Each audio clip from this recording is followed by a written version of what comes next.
کرو کہ تمہارے رب نے تمہیں آج فاطمہ عطا کی. انا اعطیناک الکوثر، اے حبیب ہم نے آپ کو آج کوثر عطا کی. اور حکم ہوا اے حبیب، جملے سنیے گا اگر سماعتیں میرے ساتھ ہے تو، اے حبیب اس سورہ کوثر کو خانہ کعبہ پر لگا دو، جا کے لکھ کر لگا دو، آویزہ کر دو، تاکہ عرب کے وہ بدو جو یہ تہمتیں لگایا کرتے تھے اے محمد مصطفیٰ آپ کا تو کوئی بیٹا نہیں ہے، آپ کی نسل آگے کیسے بڑھے گی، انہیں یہ پتہ چل جائے کہ آج اللہ نے اپنے حبیب کو ایسا نسل کوثر کا خزانہ عطا کر دیا ہے کہ اب قیامت تک اگر کسی کی پاکیزہ نسل آگے بڑھے گی تو وہ سیدہ دو عالم کی بدولت بڑھے گی. انا اعطیناک الکوثر فصل لربک وانحر انا شانئک هو الابتر. وقت بہت مختصر ہے، مجھے بہت تیزی سے آگے کی طرف بڑھنا ہے. آپ کی بیدار سماعتوں کا طالب ہوں. پیچھے والے دوستان بالکل رسپانس نہیں کر پا رہے ہیں، سمجھ آ رہی ہے؟ اگر سمجھ آ رہی ہے تو پیچھے والے دوست مل کر صلوات پڑھیے، محمد وآل محمد صلی علی محمد. نعرہ تکبیر، نعرہ رسالت، نعرہ حیدری، یا علی یا علی، بلندتر صلوات. اللہم صلی علی محمد وآل محمد وعجل فرجہم. اور پھر پروردگار کیا فرما رہا ہے اسی سورہ کی آخری آیت میں؟ اِنَّا شَانِئَكَ هُوَ الْأَبْتَرُ. گویا پروردگار نے سیدہ دو عالم کی بدولت دنیا کو معیار عزت و ذلت عطا کر دیا. یعنی جو سیدہ کے در پہ آ جائے اسے ہم ایسی عزت عطا کریں گے کہ پوری دنیا مل کے اگر اسے ذلیل کرنا چاہے تو اس کی عزت میں کوئی کمی نہیں آ سکتی. مگر جو سیدہ کے مقابلے میں آیا اسے ایسا ذلیل کر دیں گے کہ پھر پوری دنیا مل کے چاہے روایتوں کو گھڑ لے، راویوں کو خرید لے، مگر میں اللہ ایسا ذلیل کروں گا کہ وہ ہمیشہ کے لیے ذلیل ہو جائے. بی بی کی ذات مقدسہ معیار سعادت و ہلاکت ہے. بی بی کی ذات مقدسہ معیار عزت و ذلت ہے. جو سیدہ کے در پہ آ جائے اسے پروردگار دائمی عزتیں عطا کرتا ہے، اور جو سیدہ کو جھٹلائے، جو سیدہ کو ناراض کر دے، وہ ہمیشہ کے لیے لعنتی بن جاتا. بی بی کے مختلف القابات ہیں.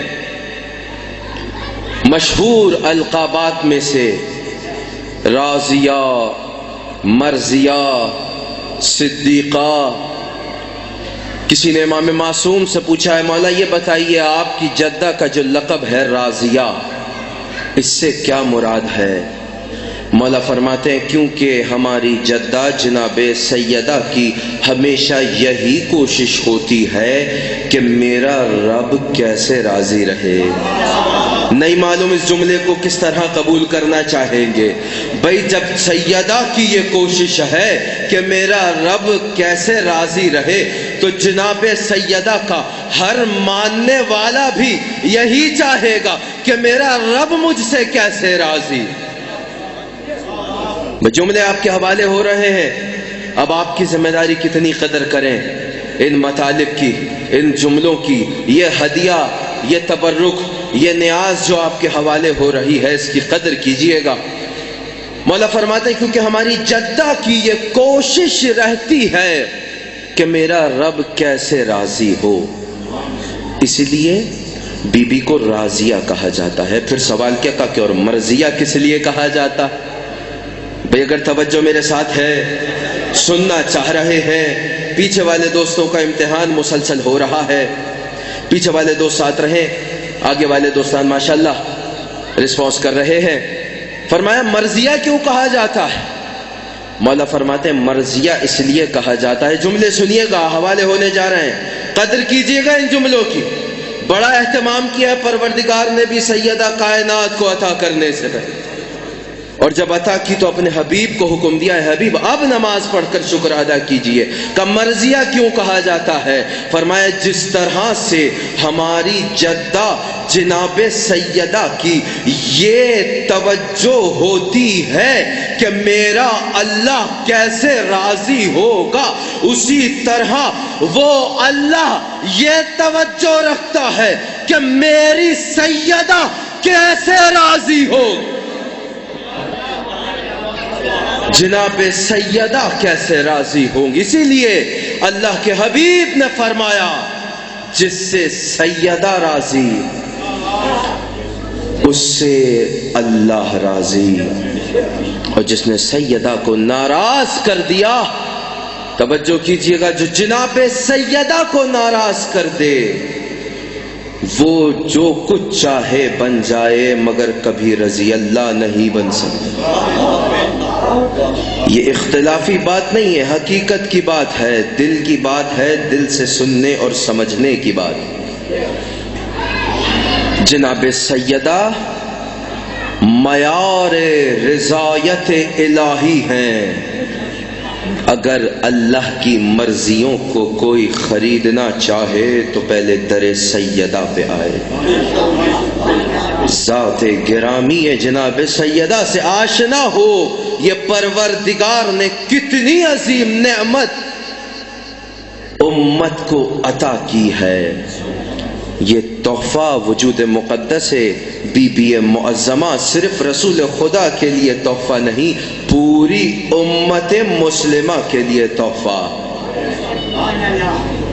بی بی کا جو اس میں گرامی ہے فاطمہ، فاطمہ کا مطلب ہے جدا کرنے والی۔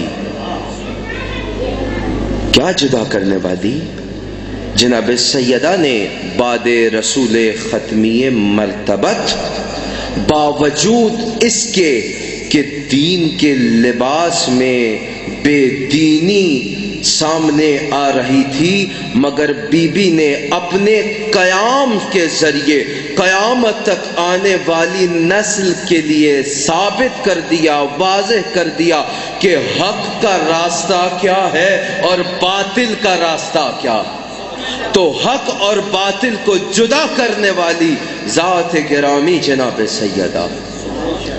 اسی لیے اللہ کے رازوں میں سے ایک راز بی بی معظمہ کی ذات مقدس ہے۔ بی بی کی ذات مقدس بہت عظیم تحفہ ہے امت مسلمہ کے لیے۔ وقت بہت مختصر ہے، مجھے بہت تیزی سے آگے کی طرف بڑھنا پڑ رہا ہے۔ بی بی کا ایک لقب ہے صدیقہ۔ اب سننا چاہ رہے ہیں تو ان مطالب کے بعد آپ کی زحمت تمام۔ صدیقہ بھائی جنہیں اللہ صدیق و صدیقہ کہے وہی سچے ہوتے، جنہیں عوام صداقت کا لقب دے دے ان کی سچائی کی کوئی گارنٹی نہیں ہے، کیونکہ عوام ظاہر کو دیکھ کے فیصلہ کرتی ہے۔ ظاہری طور پر اگر کوئی سچ بولتا ہے تو لوگ اسے سچا بولتے ہیں، خوب اس کے باطن سے واقف، اس کی خلوت سے تنہائی سے واقف نہیں ہوتے۔ ظاہری طور پر اگر سچ بولتا ہے تو اسے سچا کہا جاتا ہے، لیکن اللہ فقط ظاہر نہیں دیکھتا، وہ ظاہر کا علم بھی رکھتا ہے، وہ باطن کا علم بھی رکھتا ہے۔ اگر وہ کسی کو سچا کہتا ہے تو وہ صرف ظاہر دیکھ کر نہیں کہتا، وہ پوری شخصیت کی پاکیزگی اور طہارت کو دیکھ کر کہتا ہے۔ اسی لیے فرما رہا ہے انما یرید اللہ لیذھب عنکم الرجس اہل البیت ویطہرکم تطہیرا۔ صلوات پڑھیے محمد وآل محمد۔ محمد وعجل فرجہم۔ پروردگار باطن کا علم بھی رکھتا ہے، اور اللہ جسے صدیق و صدیقہ کہے، جسے اللہ نے صدیقہ کہا ہو، وہ ہے بی بی معظمہ کی ہستی، وہ ہے بی بی معظمہ کی ہستی۔ علامہ اقبال رحمۃ اللہ علیہ اپنی عقیدت کا اظہار جناب سیدہ کی بارگاہ میں بہت ہی خوبصورت انداز میں فرماتے ہیں کہ مریم از یک نسبت عیسیٰ عزیز. بھائی جناب مریم ایک نسبت سے عزیز ہیں کہ وہ ایک معصوم نبی کی ماں ہے. بھائی توجہ میرے ساتھ رہنی چاہیے، زیادہ زحمت میں شروع سے یہ کہہ رہا ہوں نہیں دوں گا، مصائب کی طرف آ رہا ہوں میں، بس بات تمام ہونے والی ہے. جناب مریم ایک نسبت سے عظمت کی مالک ہیں کہ وہ معصوم نبی کی ماں ہیں. توجہ ہے میرے ساتھ، مریم از یک نسبت عیسیٰ عزیز. قبلہ سلیم صاحب تشریف فرما ہے. خوب، قبلہ تو ڈائریکٹ سمجھ رہے ہوں گے، عوام کے لیے ترجمہ پیش کرنا پڑے گا. جناب مریم ایک نسبت سے عظمت کی حامل ہیں.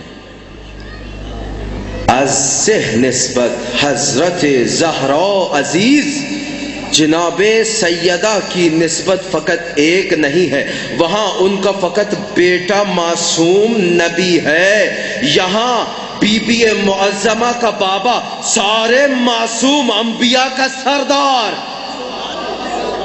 بی بی کے بیٹے معصوم ہیں، بی بی کا شوہر معصوم ہے، وہاں صرف بیٹا معصوم ہے. ایک نسبت ہے، یہاں بابا بھی معصوم، بیٹے بھی معصوم، شوہر بھی معصوم. اس نسبت حضرت زہرا عزیز، وہ عظمت جناب سیدہ کی پروردگار نے بی بی کو وہ عظمتیں عطا کی. معیار عزت و ذلت جناب سیدہ کو بنایا. جو در سیدہ پہ آئے اسے اللہ عزت عطا کرتا، جو سیدہ کو جھٹلائے وہ ہمیشہ ذلیل ہو جاتا ہے. اور یہی وہ ہستی ہے جس نے حق اور باطل کو جدا کیا ہے. یاد رکھنا،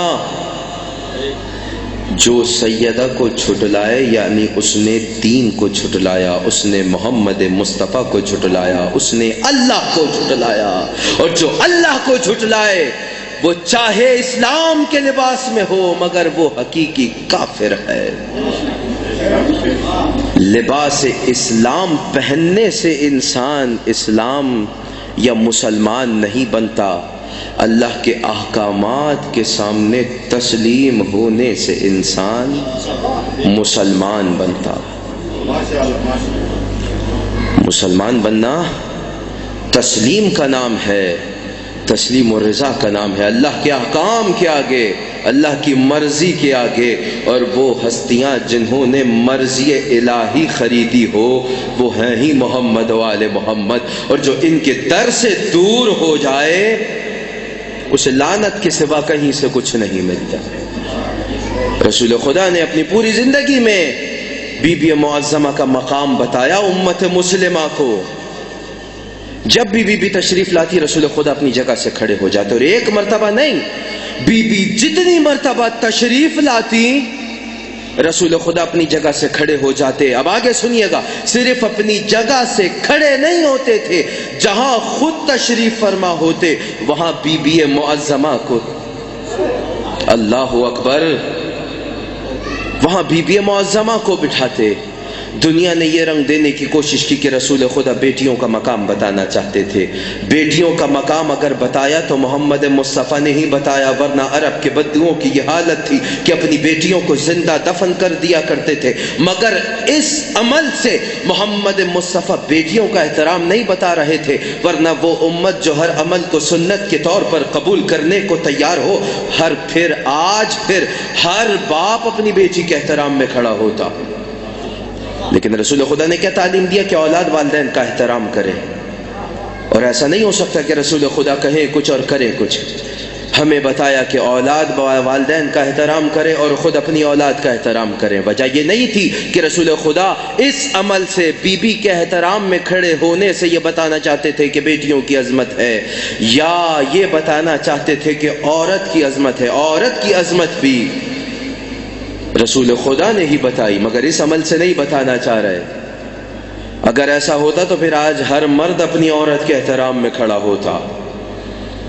رسول خدا اس عمل سے کیا پیغام دینا چاہ رہے ہیں؟ کھڑا ہونے والا اگر سید المرسلین ہے تو جس کے احترام میں کھڑا ہو رہا ہے وہ سیدۃ النساء العالمین، کھڑا ہونے والا اگر معصوم ہے تو جس کے احترام میں کھڑا ہو رہا ہے وہ ملکہ عصمت ہے، کھڑا ہونے والا اگر ولایت رکھتا ہے تو جس کے احترام میں کھڑا ہو رہا ہے وہ مدافع ولایت ہے۔ آج اگر ہمارے پاس توحید موجود ہے، اگر امامت موجود ہے، اگر ولایت موجود ہے تو جناب سیدہ کی بدولت موجود ہے۔ اگر جناب سیدہ کا وہ قیام نہ ہوتا تو آج مسلمان کو پتہ نہ چلتا کہ حق کیا ہے باطل کیا ہے۔ جس نے سیدہ کو جھٹلایا ہو کبھی بھی اس سے حق کی توقع نہ رکھنا مسلمانوں۔ اللہ نے سیدہ کو معیار ہدایت و ہلاکت بنا دیا ہے۔ ہدایت ملے گی تو بی بی کے در سے ملے گی، جو بی بی سے دور ہو جائے، جو بی بی کو جھٹلا دے وہ کبھی سچا نہیں ہو سکتا۔ وہ بی بی جس کی اتنی عظمت بیان کی گئی ہو، جب بھی تشریف لائیں حبیب کبریا ان کے احترام میں کھڑے ہو جائیں۔ نہ جانے میں یہ جملہ کیسے ادا کر سکوں گا عزاداروں، وہ بی بی جو جب بھی تشریف لاتی اللہ کا حبیب سردار الانبیاء بی بی کے احترام میں کھڑا ہو جاتا، اور وہ کیسے لعین تھے، نہ جانے کتنی دیر سیدہ دربار میں کھڑی رہی، وہ لعین بیٹھے رہے۔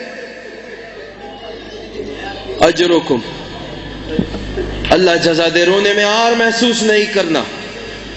بی بی بخشش کروائیں گی خود پر ہر رونے والے کو۔ ایسی مصیبتیں سیدہ پر ڈھائی گئی ہیں عزاداروں۔ ایک مرتبہ عراق میں ایک ذاکر نے مصائب امام حسن مجتبی پڑھے۔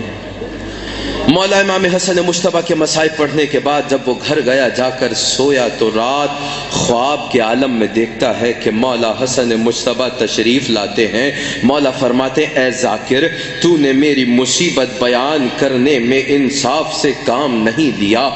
یہ ذاکر کہتا ہے مولا میں نے بیان کیا کہ آپ کو آپ کی زوجہ نے ہی زہر دیا۔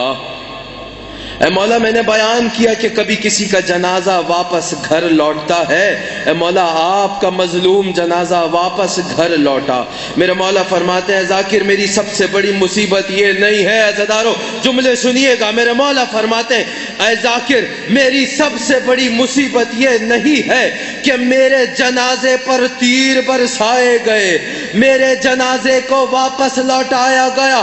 سب سے بڑی مصیبت یہ ہے میرا بچپنا تھا، ارے ہمارے دروازے پر کچھ لعین آگ لے کر آئے، میرے سامنے میری ماں کو تازیانہ، میرے سامنے میری ماں کو تازیانہ لگایا۔ عزادارو ایسی مصیبتیں سیدہ دو عالم پر ڈھائی گئیں۔ ذرا تصور کریں ایک بیٹی اپنے باپ کی قبر پر کھڑی کہہ رہی ہو اے بابا، آپ کے بعد مجھ پہ اتنی مصیبتیں ڈھائی گئیں، اے بابا اگر دن کی روشنی پر پڑتے تو وہ رات کی تاریکی میں بدل جاتے۔ آپ نے بہت آسانی سے یہ جملہ سن لیا کہ بی بی اپنے بابا سے شکوہ کر رہی ہیں اے بابا آپ کے بعد اتنی مصیبتیں سیدہ پر ڈھائی گئیں، اے بابا اگر دن کی روشنیوں پر پڑتی تو بابا وہ رات کی تاریکی میں بدل جاتے۔ عزادارو جملے سنیں گے۔ ایک مرتبہ جب میرے مولا علی بی بی کو غسل دے رہے تھے، ایک مرتبہ چیخ مار کے فریاد کر کے رونا شروع۔ بی بی ام سلمہ سوال کرتی ہیں اے علی آپ تو فاتح خیبر ہیں، آپ نے تو بڑے بڑے عرب کے سورماؤں کو رلایا ہے، آخر آج آپ خود کیوں رو رہے ہیں؟ میرے مولا فرماتے ہیں اے بی بی، سیدہ نے اپنے زخموں کو مجھ علی سے بھی چھپا لیا۔ یہ تو سن رکھا ہے نا کہ بی بی کی پسلیاں ٹوٹی ہوئی۔ ایک ذاکر نے مصائب میں پڑھا کہ سیدہ کی پسلیاں ٹوٹی ہوئی تھی، سارے عزادار گریہ کرنے لگے، مجلس تمام ہوئی، سب چلے گئے، دیکھا کہ ایک عزادار بہت دیر تک بیٹھ کے رو رہا۔ اس ذاکر نے سوال کیا کہ مجلس ختم ہو گئی ہے، گریہ ختم ہو گیا، تو اب تک رو رہا ہے؟ یہ رونے والا عزادار کہتا ہے ذاکر، تو جو ابھی یہ مصائب میں پڑھ رہا تھا کہ سیدہ کی پسلیاں ٹوٹی ہوئی تھی، میں ہڈیوں کا ڈاکٹر ہوں، مجھے معلوم ہے، جملے سنیے گا عزاداروں، مجھے معلوم ہے کہ اگر جسم کے کسی حصے کی ہڈی ٹوٹ جائے، ذرا بھی حرکت ہو، بہت تکلیف ہوتی، مگر پسلیوں کی اگر ہڈیاں ٹوٹ جائیں، جب تک سانس رہتی ایسی تکلیف ہوتی جو ناقابل برداشت ہوتی ہے۔ اب اگر جملہ سمجھ سکو، بی بی کیوں فرما رہی ہے بابا آپ کے بعد ایسی مصیبتیں ڈھائی گئی، دن پر پڑھتی تو رات میں بدل جاتے۔ اور پھر بی بی نے اپنے مولا علی کو وصیتیں کی، یا علی غسلنی باللیل، اے علی مجھے رات کی تاریکی میں غسل دینا، کفنی باللیل، اے علی مجھے رات کی تاریکی میں کفن دینا، ودفنی باللیل، اے علی مجھے رات کی تاریکی میں ہی دفنا دینا، میں نہیں چاہتی کہ وہ میرے جنازے پر بھی آئے جنہوں نے میرا دل توڑا ہے۔ عزاداروں، جناب سیدہ کا دل ٹوٹ گیا تھا، بی بی پر ایسی مصیبتیں ڈھائی گئیں، وہ بی بی معظمہ جو خود مولا علی کو دلاسا دیا کرتی، بی بی فرماتی اے علی، جب مولا باہر سے تشریف لاتے، مولا کے چہرے پر غم کے آثار ہوتے، میری بی بی معظمہ پوچھتی اے علی میں نے سنا ہے لوگ آپ کو سلام نہیں کرتے۔